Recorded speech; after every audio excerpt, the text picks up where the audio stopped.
Hey guys, and welcome back to the Global TQM podcast. Today's episode is pretty cool because I've got a new format. Firstly, let's say a big hi to Kevin, my co-host. How you doing, Kevin? Good to be back, David. We're just quarantining away here in the States. I know. Thank God for Zoom. I mean, we've been doing this on Zoom for years, but it is great that we can continue with some things like normal. Absolutely. We're way ahead of the curve. Way ahead of the curve. Before our time, I guess. That's right. So, guys, today we're doing a little bit of a different format. If you're listening to this, you won't be able to see it, but if you're actually watching this on YouTube or on our blog, you'll be able to see the accompanying slide deck, which we thought would be a really great format to present this podcast because we'll bullet point everything out on the deck for you. And I know some people are visual and you can always kind of refer back to it or take some screenshots of important stuff. And if you like this format, let us know and we'll keep going with it. So today's topic is really a question I get asked a lot. And I thought I would address it and talk about it. It's really a discussion on what are the best sourcing methods to use. And it's quite a debated topic, but I'll give you my honest and frank outline and view on it. And of course, full disclosure, I'm extremely biased towards Global TQM and what we offer because that's why we offer it, because we believe in it. But to be fair, I thought let's talk through every single case and let's look at what those methods are, because there is a lot of good in all methods. And we also use all methods. So I thought I'd introduce you to that. Just some background for those of you who don't know me and kind of want some context as to why I'm qualified to talk about these topics or the subject is I've attended over 100 trade shows globally in probably about 20 different countries. I started like this in this business, in this industry, and I've visited tons, hundreds and hundreds of factories. I moved to China about 16 years ago. And because of that, all resulting from our need and requirements to source products. And we've shipped many famous brands in hundreds of millions of US dollars out of China. So all of that really has given me a deep insight into what the best sourcing methods are. And I'm going to kind of walk you through each of them today. Kevin, you got any questions yet? No, we've just gone through the background, and I am anxious to see the different sources that you're going to go through. Great. So firstly, there's actually four main ways to source, right? There's your typical online platforms, which I think everybody's using now. Things like Alibaba, Global Sources, Made in China, and many, many more. And who can say which is the best one? Well, they've all got different benefits or slightly different strategies. We'll get into each one in a little bit more detail, but just generally, online platforms is one key way to source. And of course, they do have their pros, they do have their cons, but we use them, and I'll tell you how we use them. Then the second key way is trade shows. We attend a lot of the major trade shows in China. We attend a lot of major trade shows in Hong Kong. CES in Las Vegas is a very well-known, famous trade show. And there's many different product categories and trade shows around the world. So depending on what product you're looking for, you will kind of determine which country is the best country to produce that category of product. And the other really important thing to consider with trade shows is some trade shows are designed for their local domestic market and other trade shows are designed for the international export market. So you don't want to get caught up visiting a domestic trade show where the suppliers can't export their product. And let me ask you a question really quickly between these two platforms real quick. So the online platform, is it normally cheaper than it is to go through the trade show route because the trade show is more in person and you have to actually have a presence there? It's very different. I've actually got a slide where I'm going to walk through the pros and cons of online platforms versus trade shows. They both, I wouldn't say one is cheaper than the other, but they both have very clear, distinct advantages and of course some disadvantages. Right. Right. I generally find though, Kevin, it's a blend. I find it's a blend Yeah. of the two, because it's all about the homework and research that you do. And CES is Um, Consumer Electronics Show, right? In Las yes, Vegas. it's consumer electronics, that's right. And just after that, they've got the SHOT Show, which is like a military apparel, clothing, gear show. If you just literally go onto the website for like CES, you'll see all the different product categories they do over and over and over again. It's the best way to find trade shows, and I highly recommend trade shows. Um, they're not the final answer, but I think they play a key role. And I think our business would be where they are today if it wasn't for trade shows. Right. Um, Kevin, the other two primary ways of sourcing is a lot of people use agents. So using an agent can be very good and helpful. They're often experienced in one specific area. They often have an existing network or relationship that might be helpful or useful to what you're trying to achieve. They're very often a one man, one woman show, which means that they can be quite honest, sincere, and loyal to you and very, very hard working. And I find a lot of people that I know that use an agent, they find them online somewhere and they start working with him and they kind of build a nice little friendship and relationship with them, and they help them blend their cultural divide. So agents can be helpful in specific circumstances, and I do know people that have been successful with agents. Then the final way is really what I call a group as platforms and community sourcing, and that's really where we fit in and how we see ourselves. And I think one of the things with platforms and community sourcing is just that it's community. One of the key differentiators is it's often run by successful entrepreneurs. And that, for me, is quite important for a business that wants to grow. And I guess the disadvantage is there is always a cost for the services and the information. It's not free like a platform, but there's a reason for that, and we'll go into that. And typically, with a platform and a sourcing community, is a much more of a robust process. So those are really kind of your four choices. You've got the online platforms, you've got trade shows, you've got agents, and then you've got kind of sourcing and community platforms like us, which, as you can imagine, leaves a lot of people wondering what's right for me, what should I be doing? There's pros and cons to a done for you service or a done with you service, or some people just want to do a course and figure out how to do it themselves. Courses normally aim towards the Alibabas and the onlines. How do you source from the online platforms? Yeah, sure. They're all real choices, and you don't actually have to be exclusive to one. I find they all serve a purpose. But to kind of highlight a few of the key takeaways for me on how I look at them and how I view them, and what I think people should be aware of and conscious of when dealing with them. We'll start with the online platforms.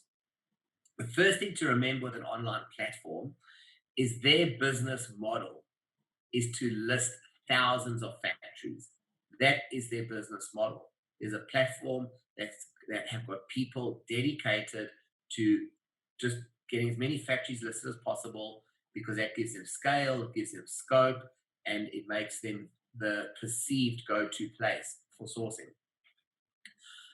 Now, some of them have got a vetting process where the suppliers can get vetted and accredited and badged, but it's a very clinical process. And what I mean when I say clinical, it for us and in our experience, vetting a supplier is as much an emotional and relationship um, thing as it is a ticking off the boxes. Are they accredited? Do they have certain audits done?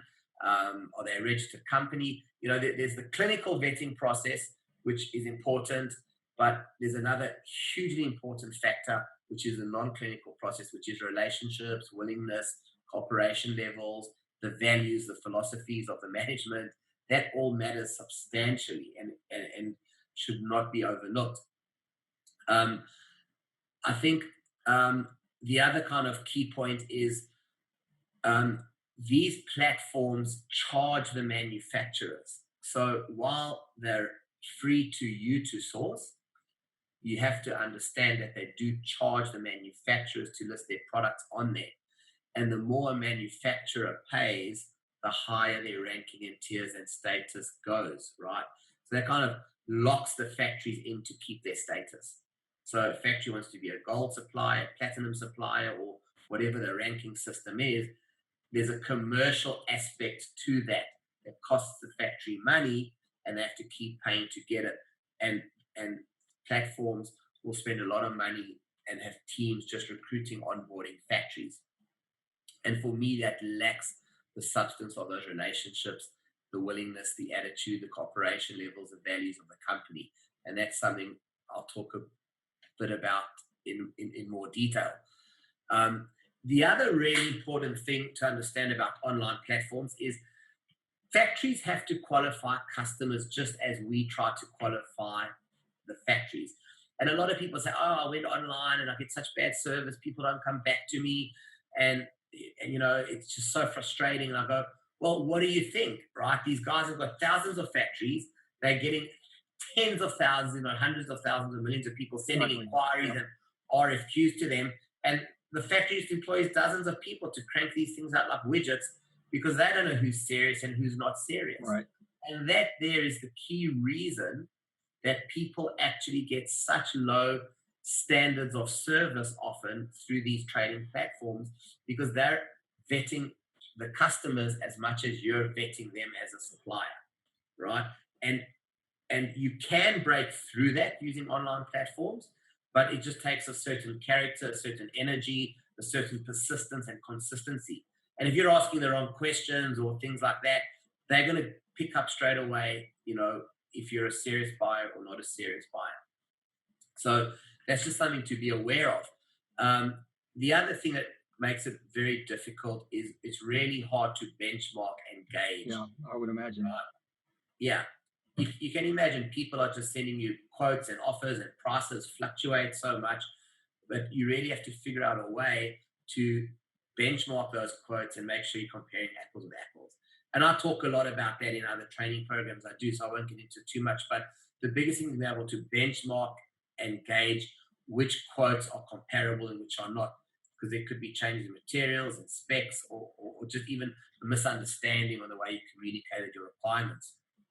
Um, so those are kind of the things to keep in mind with the online platform. Now, many people have been super successful sourcing from online platforms. I have in certain circumstances, not in all. So it certainly is an option and it is a way to go. But I think it's very important to understand how they work, understand these things that I've just laid out now, and work within that space, Right. understand that Right. space and navigate it accordingly. Let me ask you a quick question before we go to the next slide. That if it looks like to me that when you were talking about, factories have to be locked in to keep their good status, and it's almost like an SEO process of trying to rank on the pages of these online platforms for specific products. The problem is that it doesn't speak to quality at all. It just speaks to the amount of money you've spent to I guess acquire that ranking. 100% correct. And the guys that are good at that will rank higher, get the RFQs, and it does. It becomes a statistical number game. Right. And from my experience, when you're sourcing a product, to avoid frustrations, relationships and willingness are as important as the factory's ability to rank high on an online platform. Exactly. Yeah. So, but you do get to talk to them. You do get the suppliers context, and if you have that, and that's why I end off, Kevin, with saying it's for a certain type of person. Some people will hop online with those suppliers all day long, every day, and talk to them and get to know them and build that relationship through the initial contact they made on the online platform. So it's not to say it doesn't work. Of course, it works, Right. but you have to know what time, experience, and effort you have to put into it and do what works for you. If that makes sense. Exactly. Great. So, trade shows um, is one of my favorites. The best thing for me about a trade show is you've just got all your suppliers in one place. And of course, you can physically see the products.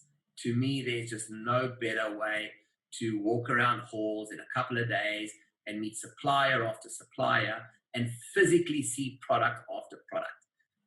If you remember when we were talking about online platforms, you can't see the physical product. Right. Exactly. It's hard to benchmark the stats. Whereas now, when you can go to supply, pick up the product, and go, oh, yours is $10. You go, the next guy is $5. You go, well, I can clearly see why. Hmm. I would Right. think you would also see the professionalism of the representatives themselves. I mean, you see them in Exactly. person. Exactly. It's much easier to build a relationship with Hmm. them because you're talking to a human, you're connecting, and you get a sense for their style and their willingness to help you. And that's really important. So I think trade shows bridge that gap for me compared to, these online platforms. You get physical product, you get the speed of seeing people, and you meet those people face to face, which is huge. And they meet you because remember what I said, just like you're vetting the suppliers are vetting you. So when they meet you, it's your chance to build a reputation or build a rapport and make an impression, and they can take you seriously. Um, so not all the other, I guess one of the challenges of trade shows is not all booths are run by factories. Sometimes there's a trading company there and not the factory, but you can talk to them and figure that out. But essentially, trade shows are great for all those reasons. And I think that's kind of one of the highlights. I think where a lot of people fall short is misunderstanding the follow up work required after a trade show. Right. Exactly. That's the Yeah. key to success. And I know we're running tight on time, so I'll try not to repeat myself too many times. Um, but just to touch on the last point, which I've kind of bundled together because obviously it's close to home, it's close to what we do, and that is using agents versus DWU, which I know you're going to ask me what that means.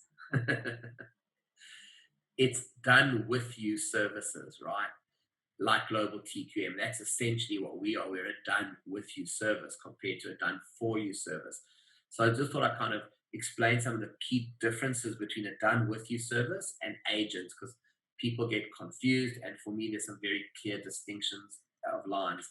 So, firstly, teams are critical when sourcing.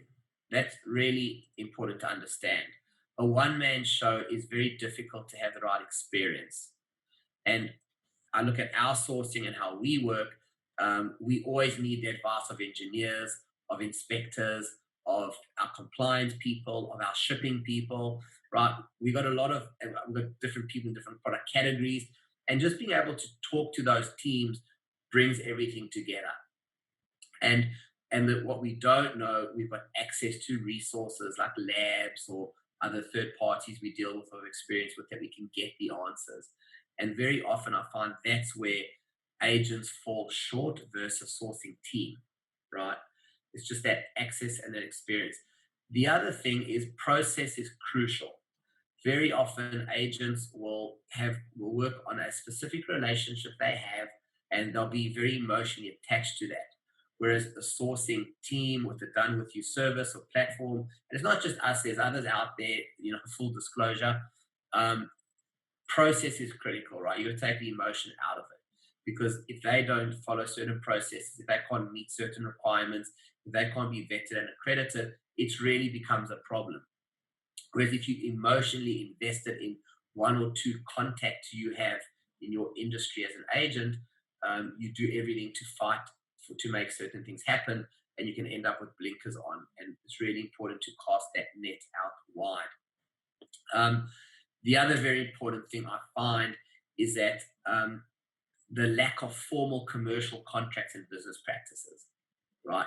Very often a local agent will basically have a relationship and a simple PR or PO process, but they lack the kind of commercial documentation that you need to have in place, to protect trademarks, to make sure there's NNN agreements and non-disclosures and non-circumvention agreements in place, and certain things that are a bit more, what's the right word I'm looking for? Like compliance driven, and kind of weed out bad suppliers. I think it's Hmm. really important.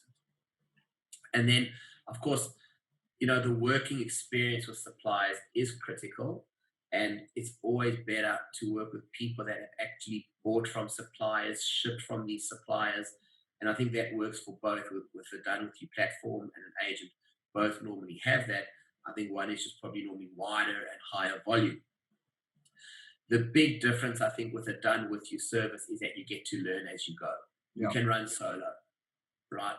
If you're working with a good team, you're going to learn how they do it, you learn how they work, and you can end up doing a lot of that on your own. And the key point for me is the only way to avoid mistakes is access to seasoned entrepreneurs that have successfully run businesses like yours. And I say that to people over and over again. It doesn't matter whether you're working with us, an agent, a sourcing company, online, directly with a factory. There's just stuff that's going to come up. There's going to be weird things going on, and there's going to be decisions that need to be made. And if you've got access to an entrepreneur who runs their own businesses, sources China from products from China on their own for themselves, they've been through that learning curve, and they can help you close that gap. There's a whole commercial gap and after sales service gap. There's a lot of little gaps that you're going to make sensible decisions because you've got access to the right advice. And that's really like what I feel the core fundamental difference is that philosophy and attention to detail. And then, of course, just the ability to communicate fast, smooth, rapidly in your language. Does that make sense, Kevin? Absolutely. I was going to ask you really quickly, is there a licensing difference between agents and kind of the community sourcing team? I would feel probably much more comfortable in the vetting process of a team versus just one individual out there, especially if Yes. we're dealing internationally over electronic media, and I'm not on site anyway. I would feel just more, I guess, more trust and more, that there's a higher likelihood of being truly authentic and reliable, I guess, is a good word. Yeah. I think that comes down to like the process driven um, approach where not everybody can be an expert at everything. Exactly. So, Yeah. for example, we've got guys that are specialists at auditing factories. They look for completely different things to when our like sourcing people go into a factory. They're looking at the products and the categories, and they're getting all excited about that. Whereas our technical guys are looking at the production facilities, and so on. And so everybody looks at things differently, and there's a process to it all. So it is really the sum of the parts that make Right. it good. So I thought I'd just kind of summarize the top 5 things to look for in your sourcing choice. And for me, they really come down to learn as you go. You want to make sure whoever you're working with is teaching you what they do and how they do it. And you get all those commercial templates so that you can use them by yourself later. The biggest point for me is owning your data, right? Is you want to work with somebody that gives you a full supplier list, all the offers received when they're working on your project, so that you can build your Rolodex and your product library. Half of sourcing is building your supplier Rolodex and your product library because you want to do more and more products, and you might get a new idea and you said, oh, I already found this supplier before. So that transparency and building your Rolodex for products and suppliers is just critical. And that's the way we work, Kevin, and that's one of the biggest differentiators. I'm very proud of that. The third thing you want to look for is you want to work with somebody that's scalable on demand, which means when you need their help, you can reach out to them and get their help on any level, whether it's advice or whether it's to actually do something for you or whether it's to facilitate doing something for you. That's why I always say done with you, not done for you, Hmm. right? So scalable on demand, I think, is important because you're going to come and go. There's going to be some parts of the project you run with on your own because it's more cost effective, more efficient, whatever the case may be. You want to make sure they've got a team for compliance and quality. You definitely don't want to rely on the same person negotiating the commercial terms or discussing commercial terms, then being responsible at the same factory to check the quality and the compliance. It's too much for one person and the lines get blurred. And the last thing you want to look for is make sure you've got that experienced entrepreneur or experienced entrepreneurs running it that you've got access to, because they're going to just help you make those little decisions and get things over the line without you wondering whether you're making the right choices or not. So, Kevin, I mean, just very simply put, a lot of people find it frustrating, daunting, or simply time consuming. And for any of those reasons, it's always good to reach out to an agent, to a sourcing platform, to reduce those frustrations, right? And to save time. Time and communication is probably one of the best things you save. Now, I thought I would touch on this because a lot of people don't understand how to use a sourcing team efficiently, right? And the process of sourcing. So you can use a sourcing team depending on the stage you're at, right? So sometimes you might just want to do homework and research into a product category. And I think, let me back up. When I say a sourcing team, it might be you and your agent. It might be you and us. It might be you online using a platform, right? It doesn't matter how you look at it. The stages are the same. There's use it to do the homework, right? Homework literally means you've got an idea, you've got a concept, you think this can work, you don't know, right? Don't assume every sourcing project doesn't end in success, right? Because you go through the homework to check the pricing, the feasibility, the willingness of people to cooperate. And all that homework then tells you, are you competitive? Can you get the right product you want? And does it still make sense to bring in and import, right? That's the homework. You can't do that. There's the R&D side, which is if you're developing a product, there's a lot of working with manufacturers to understand technically what's possible. You might have to do some pivots and some changes. And then there's simply just building your RFQ from that information, which is outlining exactly what your final requirements are, because they change and evolve over time. They might start here and end up here because of that homework and R&D that you're doing. Then you really start the heavy vetting of suppliers, the sampling, the benchmarking, and all of that before you even place an order. So very often we just focus in on one of those areas because the project might be terminated at the homework stage. And that's a perfectly reasonable conclusion to come to. That's why you do it. And I think a lot of people underestimate the amount of homework that goes into any sourcing project, because they think if I start it, I must be right, and the conclusion must be success.